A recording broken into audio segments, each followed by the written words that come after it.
Hello guys, finally after such a long delay we are here in the final. Sorry about that. What happened basically is we couldn't get in to spectate the final game between Choke and Devine. Then we had a tournament code issue, but we're all ready to roll, and after a couple of discussions between the teams, this is going to be an all to play for. Best of one final, winner takes all. The winning team will indeed go home with a small cash prize of £100 and obviously take the top seed from this open qualifier. Your potential champions are Choke Gaming versus Devine, both of which have looked strong across the course of the 2 weeks. In fact, everyone has looked strong over these 2 weeks, and this is going to be a big game. Singed has come in as a ban for Prince Philip as he has returned to the fray for Divine's lineup. Sigilus, I know you are currently occupied with a non-League of Legends related activity, but what do you think of what's going on right here? Well, I mean, I think the Morgana first pick is genius by Choke, right? Because you don't really want to ban her if you don't have to, but you have to against Prince Philip, right? Unless you're on blue side, which Choke are. This being a best of one does kind of allow them to do some cool stuff with that. So I think they've came out in a nice spot as a result of going for that. They're able to take it away from Prince Philip. Devine like those flex picks when they... Pretty much every game they've gone for that, so it makes a lot of sense. Yeah, I mean, taking them away from Prince Philip does kind of restrict what we've seen him play previously. They've banned the Janna and taken the Morgana. You know, that doesn't necessarily mean Morgana's going to go for the top lane. Zodiac is quite a good Morgana player in that bot lane, a bit like the Hado. Morgana is one of his better champions, and he often plays it quite well. Zodiac's actually probably one of the more diverse supports in the UK. He plays an absolute myriad of supports. He's got such a big arsenal. And I like this because I talked about you during the break. There has been a 100% win rate for Jinx, I think, in this tournament so far. And we were discussing the theory behind why Jinx is so good right now. And what we came up with is we were talking about how tanky junglers have kind of rolled back into the meta. Tanky top laners are there. It means Jinx has got so much frontline protection that a non-mobile AD carry like herself is a lot harder to get an endive on her. And Jackson brought up the great point that assassins are kind of falling off from the mid lane as well. You're often actually now seeing mages, and the main assassins that you do tend to see, like LeBlanc, are usually banned. So they're off the page, and Jinx just has become a lot safer in that AD carry position. And Devine, who have played so well with it so far, are going to prioritize it. This is the first time we've seen Devine go straight in and prioritize that Jinx pick. And considering Chewed Up got a pentakill in the last game that he just played, I think Devine realized that it is a pretty key pick at this point in time. Yeah, absolutely. I mean, Jinx has been performing unbelievably well in this tournament so far, and Neza especially has been performing very well on it, so I think picking it up when we know that Chewed Up is a good Jinx as well has a lot of value attached to it. Yeah, I agree. It looks like Imbolite hovering over another champion he's played particularly well on. I'm going to go for what looks to be quite a similar team comp from the Devine boys. They're going to be taking Imbolite on that Ariana potentially. Going to see what Dan decides to run in the jungle. Sejuani is banned. Now, Dan used to be essentially a Lee Sin main, and this is a Nunu being hovered over here. And we've seen a couple of Nunus in the LCS region. It's not going to get locked in. They're going to go for what you think is quite a really powerful, you talking about earlier, running a Jinx with the Thresh, which doesn't have the same push potential, because they actually banned Janna. I actually completely went over my head. They've banned Janna, so that's away from Rafa. They don't want the Jinx and Janna lane. And actually, this is such a key point that you picked up on. You said if you were going to ban one of the two, you would ban or take away Janna. Yeah, definitely. I mean, Janna is, I think, broadly speaking, stronger than Thresh at the moment. But, you give away one pretty much when you take or ban the other one, because you don't necessarily want to pick Thresh with some of the other things, or Janna with some of the other things, as badly as you want it with the... So, I really like the pick and ban phase from both the teams so far. They've been doing this very intelligently. Yeah, and Dan actually leaving his jungler to the last moment. I think he's kind of going to go for a swing pick. He wants to make sure that his jungler is relevant and can apply the pressure that he needs to. Maxlor has been sort of here and there with his jungling recently. I think he's definitely stepped up this week, but last week he wasn't having the best of times in the jungle. But his J4 it is powerful, and this is interesting.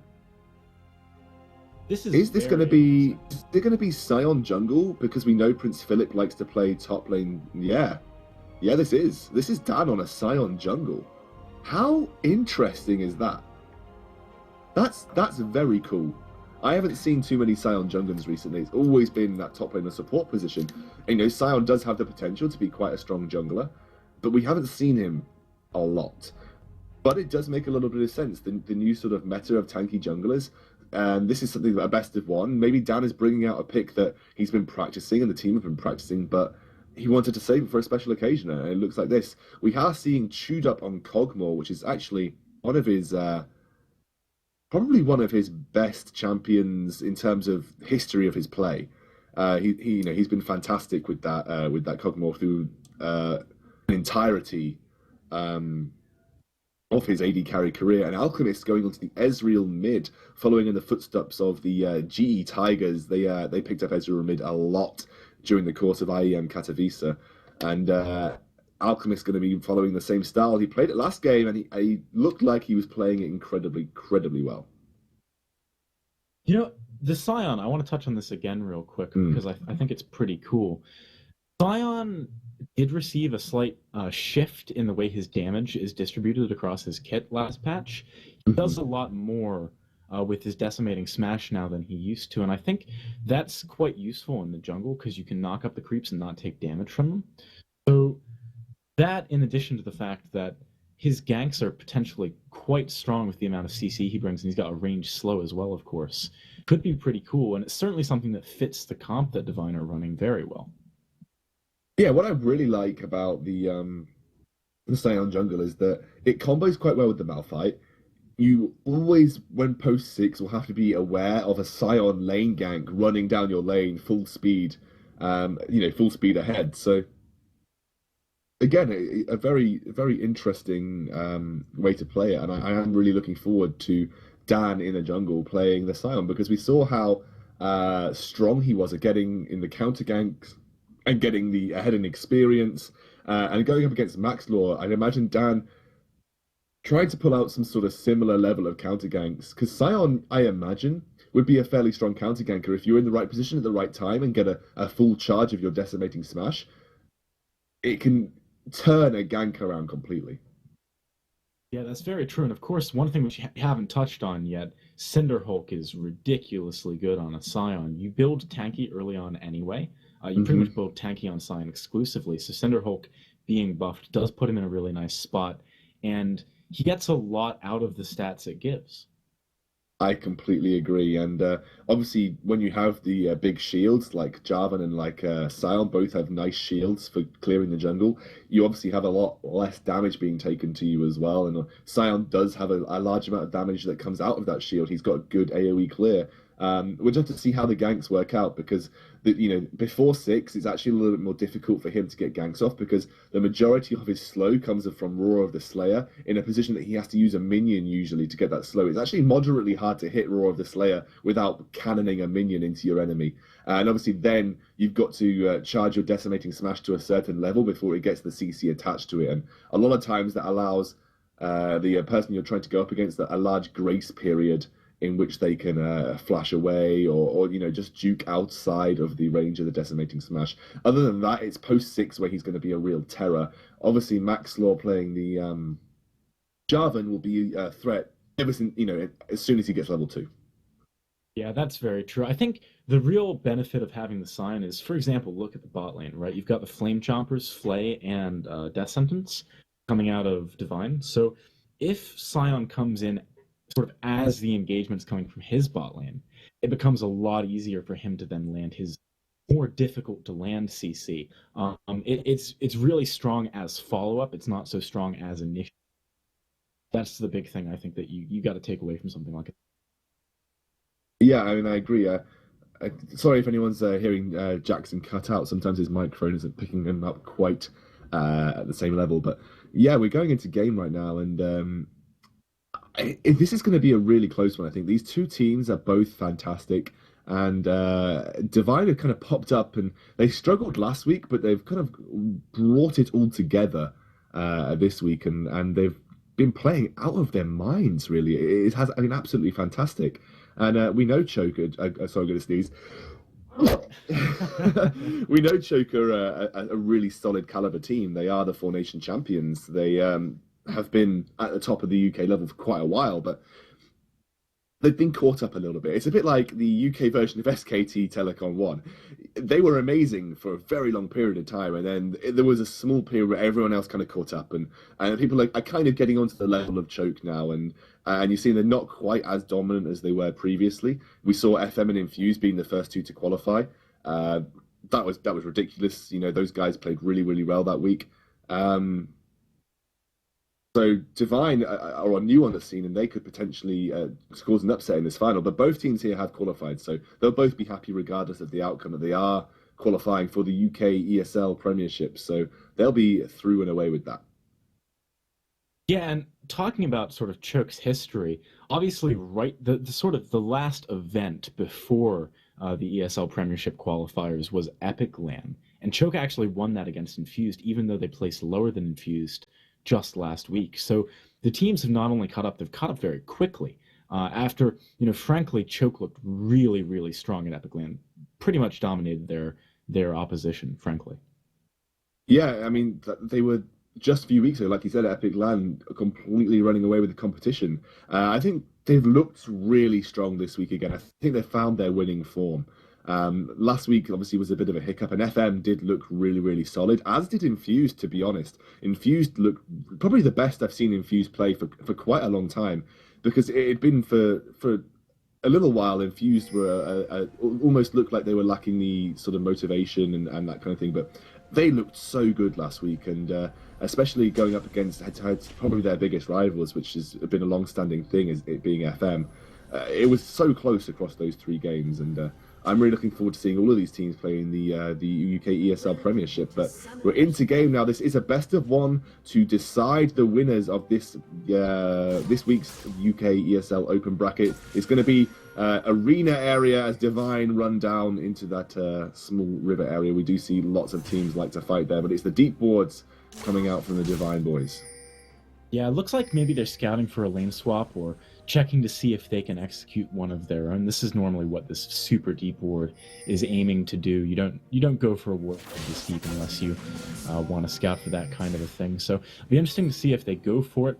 I do feel like it wouldn't be necessarily in Devine's best interests to go for that lane swap, especially with someone like Kog'Maw on the side of Choke. That's going to be, with Morgana, quite a lot of pressure onto Prince Philip, and also the fact that he'll be getting relatively free farm is one of those things which you don't want to allow Kog'Maw to do. He scales arguably harder than Jinx into the late game. So I think Devine with this deep ward, what they're looking to do is try and match a lane swap if one does come from Choke Gaming's side. That's basically their objective here. Yeah, it's interesting about Kog'Maw scaling into the late game in a comparison to Jinx, because I think it's actually a moderately similar outcome. Both of them have excessive range, but Jinx can actually maintain that range for a little bit longer than Kog'Maw can. And Jinx has got some form of CC. It's just really Kog'Maw's percentage health-based damage that is the big winning factor for him. But they are going to go for this lane swap. So I think they also, in this process, are going to look to try and deny Numlocked as much farm as they can. But like you said, they are leaving Kog'Maw to free farm in that bot lane, and a lot of it is because actually Kog'Maw trades very hard in lane, and with the increased range, it's going to be a lot more difficult for Geobear to sort of win his lane outright, as he did against people like Lucy in the previous games. So, like we said, it may be a choice of the AD carry saying, actually, being on a Kog'Maw may actually out-trade me, especially when he gets that Trinity Force. Kog'Maw is actually probably one of the strongest trading AD carries in the game. Yeah, that's very true, and the follow-up from someone like a Morgana support is quite good. So, also you got to keep in mind, the Morgana Black Shield is really nice against the Thresh Jinx lane. Having the Black Shield to stop the Flame Chompers or Flay, Death Sentence, what have you, from locking down your carry is one of those things that can really win you a trade by itself. Normally, the reason why Jinx Thresh is such a strong lane is because they can chain together those crowd control effects, not to mention where is the magic damage that's actually going to break the shield, right? There isn't any. So it's a very difficult lane to actually get kills in. Whereas maybe they feel like getting the push down, and we know this is something Devine like to do, right? They love to go for early push. Maybe they feel like because they've got the Jinx, they can go for a faster push in the 2 versus 1. They're not even doing that though. They're looking like they are freezing this top lane. They don't want to go in a situation where Lulu will be able to farm under turret. They just want to give Nizar the time to farm by himself. So this is very opposite to what we've seen previously from the Devine. Wow. Oh, Hang wow. on, bot lane, there's a 4-man dive onto Prince Philip. Black Shield stopping Zodiac from getting knocked up by Dan. Good thing Dan was nearby, or that would have looked very, very different. That was a very bold move by Choke immediately in the early game. Yeah, and they look like they want to go immediately react for this dragon. They are taking away... Yeah, oh, well, they're actually just going to take the Rift Scuttler away. But actually, it's a pretty decent turnout for the Devine lineup. Prince Philip remained very healthy. He's actually quite comfortable under that turret, just farming. He didn't die. Dan reacted very well, and it just allowed Nizar a lot more time in that top lane to just continue to farm, and he's just starting to creak a little bit ahead here. About a 5 CS lead, and obviously Chewed Up will look to try and catch that up as he is now left to farm in the bot lane. But Prince Philip definitely ahead in probably global experience. He's not quite got a massive CS lead. I believe Numlocked picked up a lot of jungle creeps, and actually I think he took the red buff from... Looks like he's taken the red buff from Maxlaw.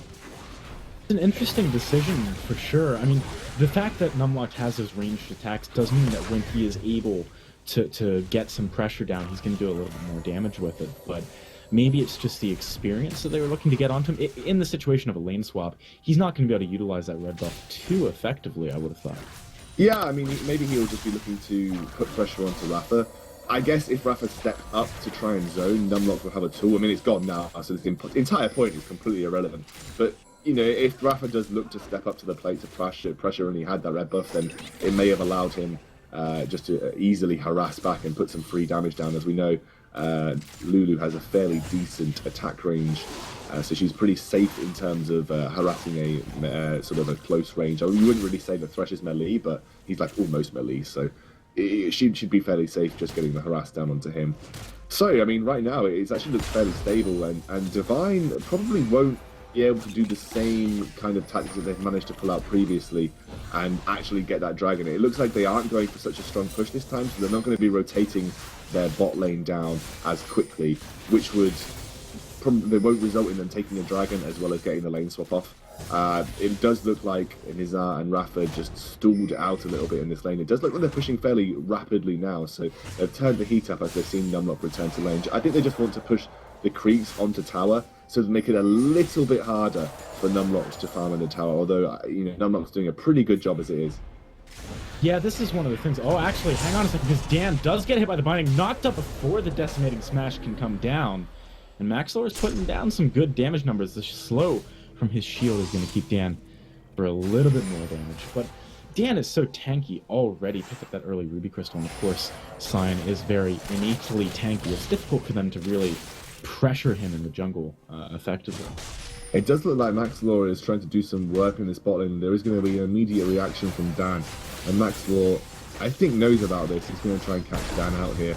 As Dan is spotted out by a ward, so Maxlor is going to back off. I don't think he's going to go for the dive, knowing that Dan is again in the area, but trying to put a lot of pressure on this bot lane for Chewed Up, and he's keeping himself... Oh, Numlock! Hang on a second, he actually got hit by the death sentence. The Flay pulled him out of the Flame Chompers. That was a little bit of a mis-sequencing of the crowd control in the top lane. Using Flay right after those Flame Chompers would have been more effective. Yeah, very, very close. And actually, again, Giabear and Rafa, Nizar and Rafa just doing their best work on that top lane. Sorry, guys, everyone knows that Nizar is Giabear, so I just have to, I accidentally keep saying it. And they're just doing their best work. But look at the damage coming down onto Nizar from just one Lulu Glitterlance. A good champion to try and poke out your opposing laner, but they're going to get an immediate lane swap here, so they're going to send their bot lane to the top lane, and you're going to see Cogmore and Morgana making their way up. This may be a decent decision from the Choke boys, but if Devine choose to then rotate bot and reciprocate this, this could be a dragon for Devine, and you'll do the very classical lane swap and take the first dragon. It does look like that's the case. They are going to head down to the bot lane, so it's going to be an immediate reversal of lanes as Prince Philip makes his way to the top. Yeah, and this is not a bad spot for Devine either, given the difference in build paths that you have between Shoot Up and Nizar, right? I think an early BF means that you push really, really fast, and I think that's what they're going to be looking to do now that they've picked that up. Beforehand, you know, with just Adorn's Blade, Neza, even with the attack speed boost, wasn't pushing that well. Dan actually does need to be careful here. Maxlore smiting away that Razor Beak, denying him a little bit. Maxlore's been spending a lot of time counter jungling this game, really trying to stop Dan from getting strong. Yeah, that's a pretty good way of going about it, because Dan is on a fairly poor dueling champion, at least against the Jarvan. You're not going to get the majority of the damage off. It's going to be hard to for you to get a decimating smash, because Jarvan can EQ and just interrupt it. So a nice pieces of play by Maxwell. He's being very aggressive, and that's what I like to see. Blue buff is up for him, but like, he's having a pretty decent time against Alchemist in this mid lane. Obviously down a small portion of CS, will be going up against an AD champion, so it's obviously a little bit more difficult for him to hit the same levels of CS, but obviously Orianna does get that little bit of bonus because she gets the magic damage attached to the water attack. She is going to go take that red blue buff off the map though. And looks like again it's going to be a hard... Whoa, top lane! Prince Philip, he flashes into the tower, just headbutts it, but manages to get out of there with unstoppable force. That was very dicey. He took a lot of damage. Yeah, that was, you know, Cogmore, we were talking about the item build. He's taken the Sheen because it's a very good dueling item. They're going to go on, and actually you need to be careful here, Prince Philip. That teleport wasn't very well advised, I think. He took a lot of damage, didn't save the tower, and now just doesn't have his teleport. That said, you know, Devine are doing a good job at picking up this dragon in return. I don't think they're going to be able to get the bot tower in time to have a full trade here of the towers, which isn't ideal for them. I think they might, actually. I actually do think they'll manage to pick up this bot lane tower before. Oh, it's quite low, actually. Yeah, it's fairly low. This will be an easy pickup for Nizar and Rafa. They'll just take that off the map and try to even up the gold score. So again, Devine, I don't know how they do this. They instigate the lane swap and still get the dragon. Which it seems completely counterproductive to what you'd expect from a lane swap, but they probably don't want to go toe-to-toe with the Cosmo because he's got that Sheen and now got that Phage. That's pretty big because Cosmo can trade so easily post-6. You can just use your ultimate to proc your Sheen and then auto-attack using your increased range, and it does actually really, really hurt. So I think Nizara and Rafa are going to be continuously looking to stay away from Cogmore because they're just not going to want to trade until at least they have a bit of a power spike. But saying that, they are heading down to the spot lane, so I think he's probably fairly safe knowing that he's got a big AD spike here in the form of the pickaxe and the BF sword. Yeah, I mean, so long as he is not getting hit by the crowd control coming out of Chewed Up and Zodiac, I think Neza should be okay just throwing out those fishbone rockets. Maybe actually aiming for minions near Chewed Up to splash onto him, that kind of thing. But Rafa does need to be careful here. Manages to dodge both of those crowd controls, and actually... Oh, here comes Zion. We've got Dauntless Onslaught coming down. Zodiac does get locked up by that. There's a lot of damage going down onto him. Heal has to come out. Exhaust as well being used, but Chewed Up is going to be the next target after Neza picks up that first blood. Maxlor's here. I don't know if it's enough, though. Dan, he gets it with the Roar of the Slayer, and Maxlor needs to get the heck out of dodge. That was a lot of damage coming down from Neza and co. But again, man, Devine, good reactions there. This is just Dan's pick starting to work. He didn't need to put the pressure on pre-6 because the lane swap happened, so there wasn't really much need for ganks because all the lanes were quite safe in their own right. Once you lane swap, the only real paths of ganks that you can either do is going in with your top laner and... Whoa, mid lane! Prince Philip went for it, but it whiffed, unfortunately for him. The only things you can do in a lane swap as a jungler is you can either gank mid, and against an Ezreal that's going to be very... Oh wow, Alchemist just dodging that blind took over the... You can either gank mid, which against an Ezreal is pretty hard, or you go to the bot lane and go for the dive, which obviously didn't work out for either team, and there was a good reaction from Dan. Or you try and get a kill on the 2v2 lane by becoming the 2v2 with your jungler and top laner, but that's a little bit more difficult when you're going... you've got a Jinx and a Thresh. That's quite a safe lane in a 2v1 scenario, but it just meant that Dan had free time to just get to 6, and the first gank that he made was post 6, really. So in that situation, post 6, he had a really, really good gank path, and it made it work really well. They burnt 2 flashes in the choke bot lane too. This is just Devine playing like they always do, taking loads of early towers. It seems like that's their biggest priority every single time they play. And, you know, unfortunately for Choke, they weren't actually able to get the return kill in that mid lane. It looked like they were going to be close to it, but wasn't quite there. Bot lane does fall to Chewed Up, however, so it is 2 towers apiece. But with those 2 kills in the Dragon, Devine definitely have a slight lead at the moment. Yeah, I completely agree, and the thing about the choke lineup right here is they have to be quite careful about getting caught out, because without the Lulu, you have 2 really, really squishy targets that are easy hook levels. You know, you've got Alchemist, I know he can arcane shift out on it, but he can still follow it up. It's not like a Blitzcrank hook. And obviously Chewed Up, without Numlock there, it's going to be so difficult to keep those guys alive, because Numlock is essentially the key component of this composition that's being run here, because Numlock turns one of those champions into almost an unkillable fortress with that wild growth. So it allows your, although I do get the return kill on that mid lane turret right there, so it's going to be 3 towers to 2, and Numlock's just clearing out that top lane. So, you know, we talked about Devine going for this hard push. Choke actually returning with a hard push of their own. Interestingly, Devine went for a weird decision there. Actually, Rafa is going to try and get that death sentence, but a good black shield. That's why you pick Morgana against Thresh, ladies and gentlemen. Yeah. Just completely denies that, even though it was a great hook. But interestingly, we saw Rafa and Prince Philip taking the Scuttle Crab whilst their mid lane was being sieged, even though Imbolite got there in time that had they all been there, they might have been able to go for a fight. So I find it strange that they prioritize that Scuttle Crab so early. It's not as if it's got vision on Baron. Baron doesn't spawn for another 5 minutes. And they gave up a tower for him. Yeah, it's a lot of mentality you sometimes have in the jungle. You kind of feel like, I have to finish this camp before I can go and gank, or I have to finish this minion before I can move on. And maybe just a tad of that. I'm sure everyone has felt that. It's like, oh, I will gank for you, mid. I know that you're getting ganked, but let me just finish the Wraiths, or, you know, let me just finish the Raptors, rather, as I like to call them. But that is the kind of mentality that does exist, and we're going to see 2 big power spikes to the AD carries just being finished off here. It is the Infinity Edge for Jinx, and even more importantly, it's the Trinity Force for Cosmo. Yeah, that item gives him so much. When he just goes in with one of those Bio-Arcane barrages and does 1 auto attack, he's going to be chunking someone for a significant amount of their health. And to be honest, there aren't that... Oh, Maxwell gets made into a huge CC chain, gets absolutely annihilated. With Dragon spawning in 10 seconds, Devine surely going to be looking to pick this up with no jungle on the other side. And actually, Dan coming in here, Dauntless Onslaught, plus the death sentence. All of the ultimates get used for Chewed Up. He goes down. What a crazy chain of skills coming out of Devine. They've got 5 members in the mid lane right now. Prince Philip, he is tanky. They're going to go for the tower. Yeah, and they could even get the Dragon immediately after this as well. They've got 14 seconds on Chewed Up, and I don't think Choke are going to want to fight with them. I am so impressed. Every time we see Devine play, it seems like the coordination between their team is just on point. That was a flash hook into a great ultimate from Dan, and again, Nizar with those executes, those Jinx ultimates, just completely perfectly timed.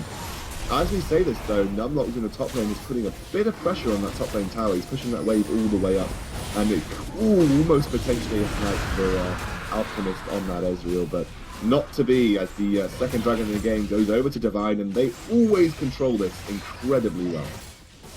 This is one of the things about Lulu as a split pusher. Yes, you can shove waves very quickly, but you can't kill towers that fast. She doesn't have very much tower damage, so she's forced about 2 waves under the tower to die and be denied on the side of Devine, but she hasn't actually put down very much tower damage. It's only taken not even 25% of its health as damage so far, so that split push didn't really pay off in my opinion for Choke, and getting 2 dragons now on the side of Devine, it's like we keep saying, in most circumstances you don't necessarily want to contest a second dragon.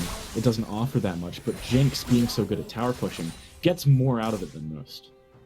Yeah, I completely agree, and Right now, the choke guys are just looking ever so slightly dismayed. They really have to wait for Alchemist to finish that Trinity Force. She just has. So that's a big power spike for them. They could look to fight now. Prince Philip wants to catch out Maxlaw here. Oh, he nearly gets caught out by her. Actually, Prince Philip tries to get that very long-range Unstoppable Force. Doesn't land it, however. And actually, Dan gets hit by that binding. I highly doubt that choke is going to follow up on that one. But you see Devine, they're really prioritizing trying to get picks this game, which is actually something we don't see from them that often.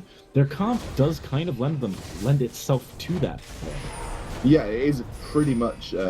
It got a hard engagement sign, but otherwise picks on Rafa stepping into the middle of no man's land. He needs to be careful, but he pulls Dan in. They go on to chewed up. He gets wild growth. He is so tanky right now. Neza is dealing with 2 people in the back line. Has to flash out of there. He is so low. The Ignite not going to pick him up. 2 heals keeping him alive. No, the Ignite finally gets him with the last tick.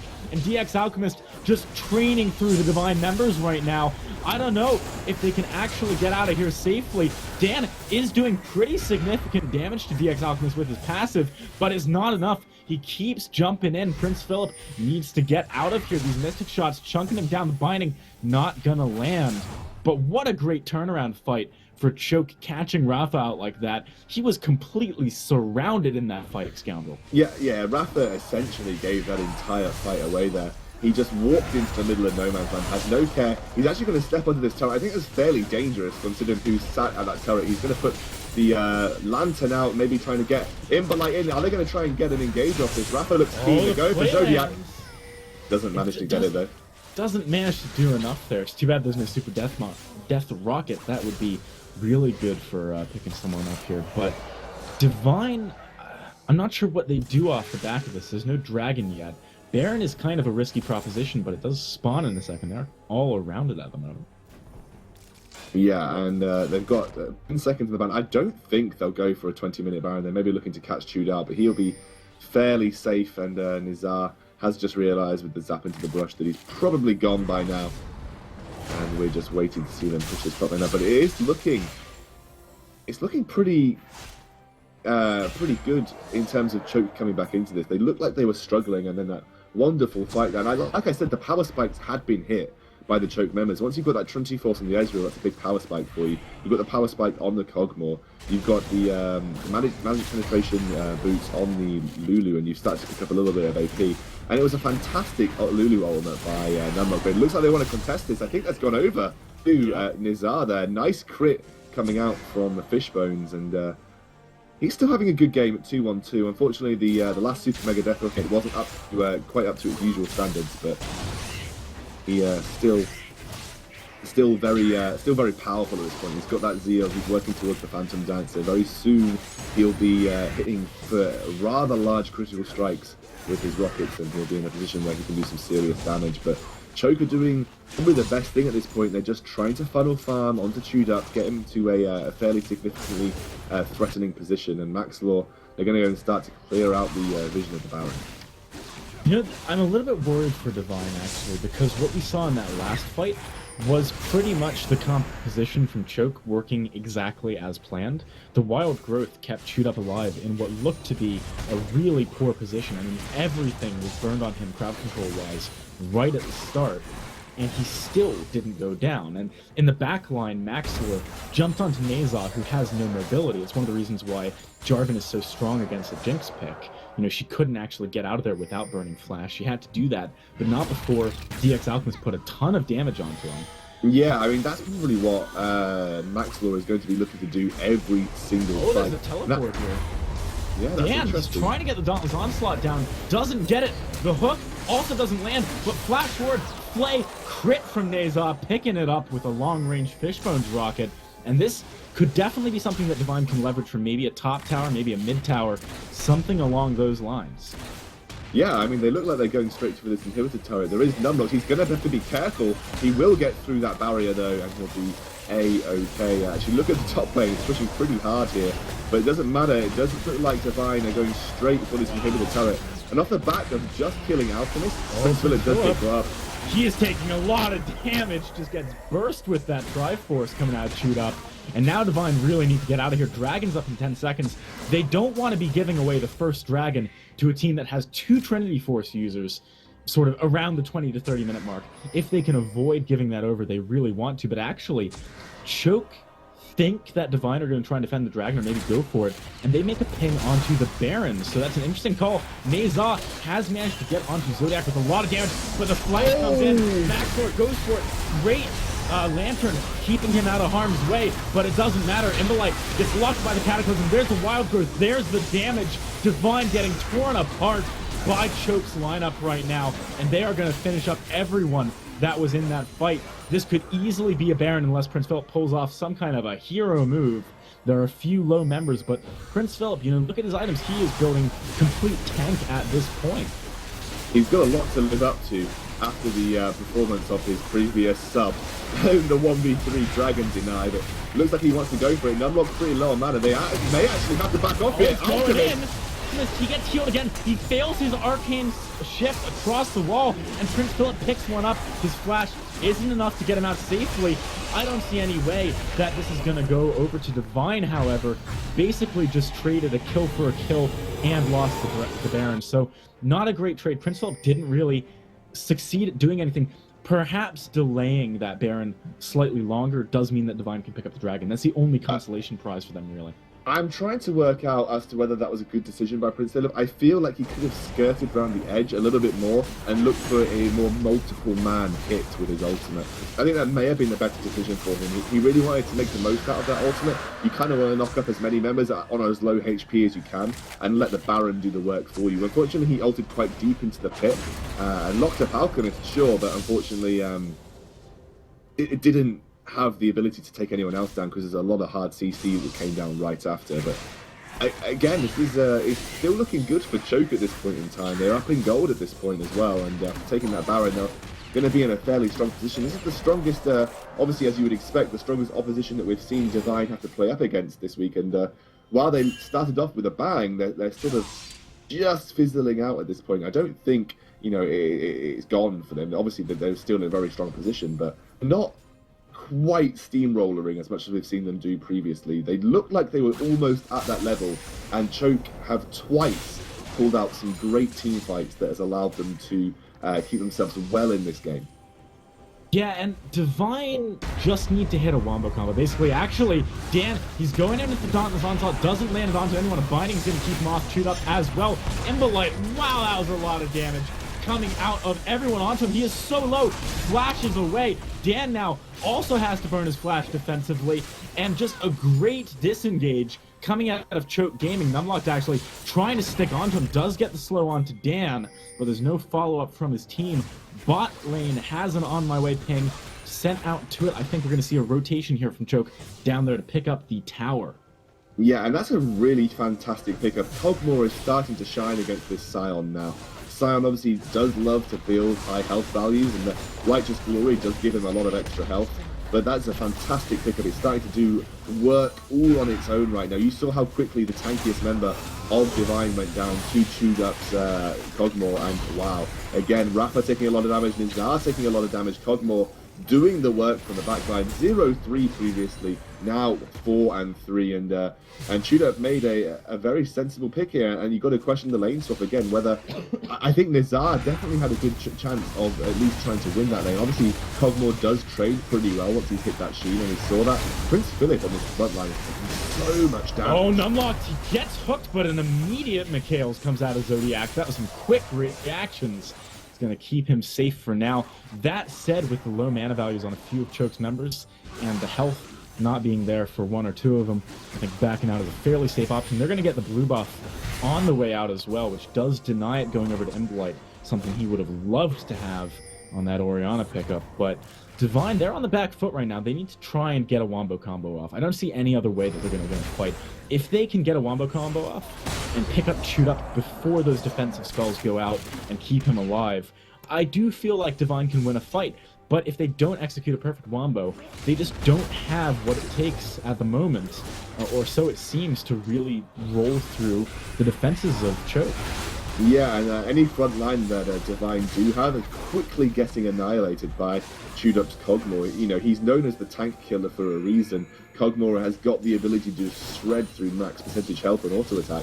It's basically like a built-in Blade of the Ruin King that does magic damage instead of physical damage. So, you know, with that Blade of the Ruin King, you've got a double threat in terms of percentage max health, and no one survives very long going toe-to-toe with the Cogmore. Devine playing pretty up the map right now near this blue buff. I feel like they need to be careful here. Going for a steal, yeah, it'd be nice if they could get it, but I'm not sure it's worth the effort. They do get the smite onto Dan, so they've denied that over to Alchemist a few times. Obviously, having that mana regeneration when you've got a Mirror Mana is really, really nice on him. But having already stolen away the blue buff of Devine, I don't feel like DX Alchemist minds too much, to be honest. Prince Philip, look how hard he is going for an engage here. He's looking for it. The ball went out of range, though, so the Wombo combo wouldn't have been there even if he landed a good unstoppable force. And the kite potential of the blue build, well, sort of blue build, semi-blue build as well that we're having out, DX Alchemist, is really big. It's hard to actually find that engage onto some of the slipperier targets. He goes in, perfect arcane shift out. Unstoppable force does nothing. Dan tries to come in with the Righteous Glory, but it's not going to be enough. And now the counter engage, it's coming down. Shockwave only lands on the one. Dan takes a huge amount of damage. Zodiac going in with those chains, not able to land them onto anyone. Rafa is doing a good job of surrounding members in the backline, but it doesn't matter. Flash forward by DX. He's going in. Neza tries to have one last hurrah. Doesn't get it. And actually, whoa, Alchemist! That was a bold move, but he manages to pick up the kill onto Embolite. Ace goes the way of Choke, and they are just looking like they are in commanding lead this game. Yeah, and Devine, they had the start of the game up so well. They even take that inhibitor turret, but after that it just went down the drain with some questionable decisions. I think it all started with Rafa taking a very risky move in that top lane brush. It allowed a lot of gold to go back onto the key targets of the choke lineup, and then the fight in the mid lane where Nizar committed really far up the map while it was essentially while Javan and another, can't remember the other member, might have been Lulu, were pushed up to Baron. I don't think Nizar truly realised who was on the other side of that river pit, and unfortunately they got caught out in a fight again over to the choke side up. So I feel like this was Divine's game to throw at one point, but now Choke are firmly in control. I feel like Divine's best / only route back into this is picking up 5 dragons, because 5 dragons is so strong. It gives you so much, and especially the movement speed is the thing I think would really benefit them. Doubling that earlier bonus would be ridiculously strong for engaging a team that has such strong disengage and kite potential. They really need to grab that. They're on 4 right now. If they can survive 6 more minutes, they've got their ticket back into things, potentially. You know, Yeah. That said, can they survive 6 more minutes? All of these fights have looked so strongly in favor of Choke. I got to admit, there isn't much easy way to catch Chewed Up at this point in time. I think Prince Philip is going for the wrong target by attempting to focus his abilities for Unstoppable Force onto Ezreal, because you just saw there, Alchemist is so on point with his arcane shifts. He can just out of that Unstoppable Force very, very quickly. Interestingly enough, it doesn't look like Choke had any idea that dragon had gone up or was even up and was even on the map. So it just shows you how good Devine have got this dragon control done. Or you've got to give it like, did Choke care? I mean, I think they would have done, obviously. I just don't think they had any clue as to when dragon was coming available. I feel like there's no way that Choke just don't care about a 4th dragon going the way when 5 is always then a threat. You know, if they can't end the game quickly enough, and there's potential of that. It's pretty hard to siege into the lineup of Devine because you're all grouped up onto the tower. That's, you know, territory where the Wombo combo is most likely to be effective. So I think it is weird that they gave it up. They clearly didn't have vision. And Devine, with a really nice reaction at the moment in the mid lane, they threaten an inhibitor with this push, and as a result of that, it's pretty difficult for Choke to pull the trigger and actually go for that Baron. That said, get the poke that came out onto Rafa there. It's ridiculous how much they do right now. If Choke head directly for the Baron right now, and there is a ping for it, I think they might just be able to get it. Rafa isn't going to be there in time. Yeah, they are looking like they're heading straight for that Baron. Maxlaw Maybe wanted to start it up. Dan is going to be that front line. Ultimate comes straight over the wall. Wow. That was a bold move. Flash away. I'm not even sure if that was necessary by Dan. This is maybe an opportunity, to be honest, for Devine. You know, without the Cataclysm, Nezar has a lot freer reign of his mobility in fights.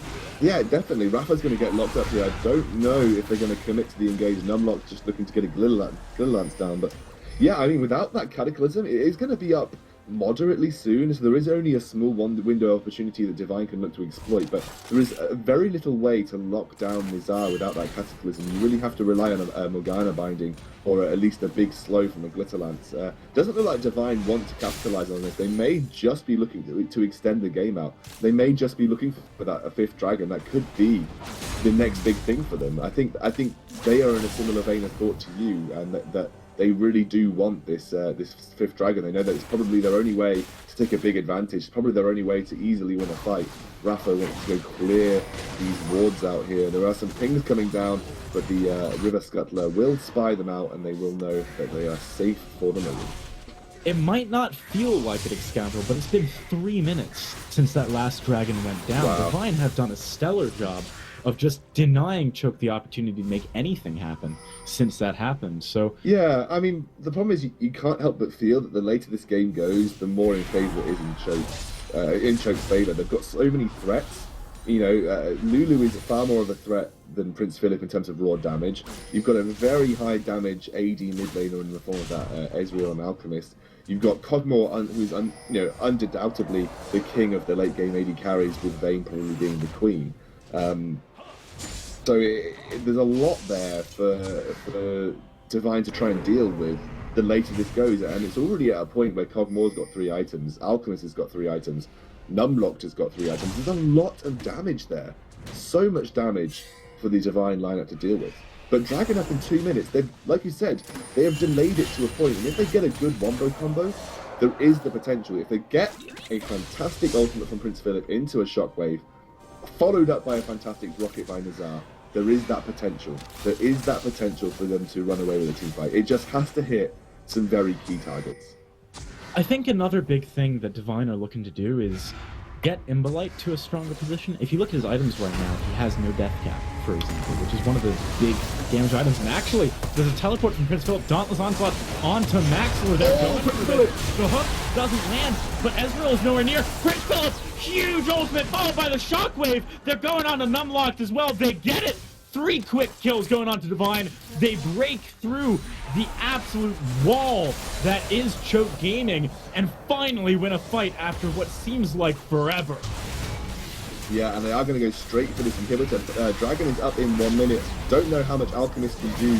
And Prince Philip is just going to do a cheeky seismic shot. They're going to go straight for the Baron. It's going to be up to Alchemist and Zodiac, and that's what they needed to get back into this game. And suddenly, Choke are looking like they're losing their commanding lead. This is going to be the second Baron of the game, going straight over to Devine. Will Choke respond by taking that 5th dragon off the map? That'll be a key point for them, because everyone is getting up right now. There is 30 seconds to dragon. Do Choke know this is happening? There is an immediate return, and looks like Zodiac wants to stop the backs here, as the rest of Devine look to back away. Enhanced recall is just way too good when it comes to stopping those backs, though, and the fact that they've a few of them have home guards might mean that they are even in a position to contest this Baron. This is looking like a glimmer of hope for Devine after so long where they just were in a horrible position. Also, the fact that they've already killed that inhibitor tower, that when they won that fight, they immediately had something very, very impactful that they could do with that. And yeah, suddenly, you know, they're definitely back in it. They were looking out of it completely, but they are definitely back in it. And look at the enchantment that Jinx has taken on her boots. I think this is such a sensible enchantment. She's gone for alacrity, which means that she'll have extra movement speed to position herself around it. It was probably going to be either that or the reduction of the flash. Oh man, here we go. Maxlord, he jumps in. Dan is doing a good job of being the front line. Crystal, he goes in. Shockwave onto 2, Numlock and Maxlord. But Nezar is in the back line doing so much damage. The Exhaust, oh no, he gets Death Sentence in the back line. Goes down immediately. And Devine are just cleaning up this fight. Chewed up, he can't get any more. That's going to be a quadra kill going over to Nezar. They're going to get the 5th dragon as well, if they want it. And actually, I just saw a GG well played being called in chat by Maxlord. Are they going to surrender? I don't think so. I think that may have been a reactionary thing. I think Choke definitely have the potential to get back into this game. You know, they've got a cog more on their side. That was really just the Wombo combo. And it looks like the Devine squad. yeah, they're waiting for the rest of the team to get up here. Can Nizar do his job of just juking this one out? I think he can't wait for 10 seconds. They're going to get it onto Dan. That's an important thing there. And he's going to get the 5th Dragon in the game. So that's 5th Dragon and Baron taken by Devine. And suddenly, the big turn of events, no one expected this. They're still behind on gold at this point. Still, I mean, that's the crazy thing. They're not even in the lead in terms of monetary value. I mean, it's really crazy. Just come down to them, their team comp suddenly turning on, right? Up till a few fights ago, there was pretty much no unstoppable force. Like, they might as well have played without it because it never landed. Suddenly, Prince Philip hits 2 massive ones, and they're back in the game. And, yeah, I mean, look at Jinx. She picked up the Blade of the Ruined King. So, that's an interesting pickup for me on Jinx.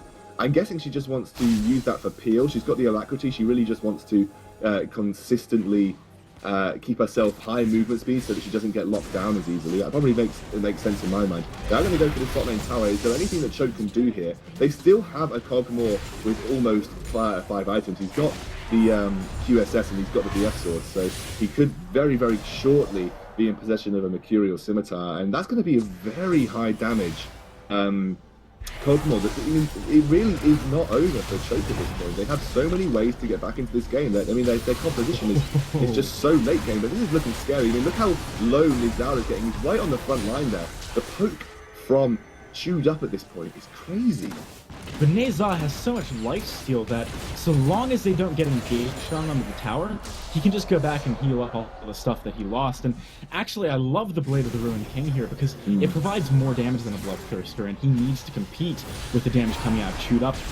He doesn't need the shield necessarily. Nizar, though, does get engaged on by Maxlord. He has Flash available, gets out of there, and the backline, Chewed Up, he's actually getting annihilated by Emberlight. Great Zhonya's right in the last second. Wow. He's very low. Oh, huge Megadeth Rocket picks up 2. A 3rd kill right after. Nizar grabs himself a triple. And this is going to be game after so long of Devine looking behind. Yeah, and that was a massive turnaround for Devine. And they have just solidified themselves as one of the new best teams in the UK. And with the lineup they had, could you think any otherwise? They have just knocked off one of the best teams and taken the 1st seed in this best-of-1 finals between Choke Gaming and Devine eSports. That means they're going to solidify their top seed position from the 2nd open qualifier. They'll be getting that £100 prize. But GG, well played to Choke. They looked like they had it for so long there, and eventually turned around. And gotta say, people need to start looking to this Jinx on Nizar. He's played it 100% of the games that we've cast him. Every single game that he's won, every single game he's got at least a quadra. Does that not spell something out to the rest of the people who were watching him play? He is a god with that champion. So good. Well played to the entirety of the guys that have been across this tournament this week. We'll be back next week with another open qualifier. We'll be taking the last 2 teams through to the ESL UK Premiership. But GG, well played to both these guys. We'll see Choke and Devine later on when we get into the ESL Premiership later in the year. But for now, we'll tune out. I've been Xscoundrel, been here with Asigilus, and big thank you to the guys in the ESL studio, mainly Gareth, doing all of the work over there. He is an absolute star. He's the streamer, guys. He runs all of the show.